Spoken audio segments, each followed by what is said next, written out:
ନଳକୂଅରୁ ବାହାରିଲା litre litre ମଦ। ଆସନ୍ତୁ ଜାଣିବା ଏହାର ସର୍ଭିସେସ୍ ଖବର ବିଷୟରେ। ହ୍ୟାଣ୍ଡପମ୍ପରୁ ମଦ ବାହାରୁଥିବା ଦେଖି ପୋଲିସ ଏବଂ ଏକ୍ସାଇଜ୍ ବିଭାଗର ଅଧିକାରୀମାନେ ଆଶ୍ଚର୍ଯ୍ୟ ହୋଇଯାଇଥିଲେ। ମଧ୍ୟପ୍ରଦେଶର ଝାନ୍ସିରେ ମଦ ଲୁଚାଇବା ପାଇଁ ବିରାଟ ଗାତ ଖୋଳାଯାଇ ସେଥିରେ ହ୍ୟାଣ୍ଡପମ୍ପ ଲଗାଇ ଦିଆଯାଇଥିଲା।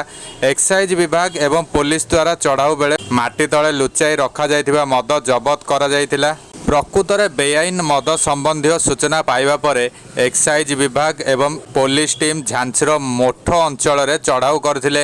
ଅପରାଧୀଙ୍କର ମଦ ଲୁଚାଇବାର କୌଶଳ ଦେଖି ଅଧିକାରୀମାନେ ଆଶ୍ଚର୍ଯ୍ୟ ହୋଇଯାଇଥିଲେ। ସ୍ଥାନୀୟ ପରଗନା ଗାଁର କବୁତରା ଡେରାରେ ଏହି ଘଟଣା ଘଟିଛି।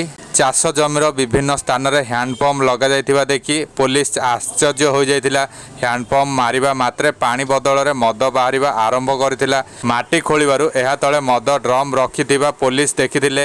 ଡ୍ରମ୍ରୁ ମଦ ଏହି ଉପାୟରେ ବେଆଇନ ବ୍ୟବସାୟୀଙ୍କ ଦ୍ୱାରା ବାହାର କରାଯାଉଥିଲା। ଏକ୍ସାଇଜ୍ ଇନ୍ସପେକ୍ଟର ଅଶୋକ ରାମ କହିଛନ୍ତି ଯେ ମିଳିତ ଅପରେସନରେ 500 ଲିଟର ବେଆଇନ ମଦ ଏବଂ 3000 କିଲୋଗ୍ରାମ ପୋଚ ଜବତ କରାଯାଇ ନଷ୍ଟ କରାଯାଇଛି। 2 ମହିଳା ଅଭିଯୁକ୍ତଙ୍କୁ ମଧ୍ୟ ଗିରଫ କରାଯାଇଛି। ରାଜ୍ୟ ପୋଲିସ ପକ୍ଷରୁ ବେଆଇନ ମଦ ବେପାର ଉପରେ କଡ଼ା ନଜର ରଖାଯାଇଛି।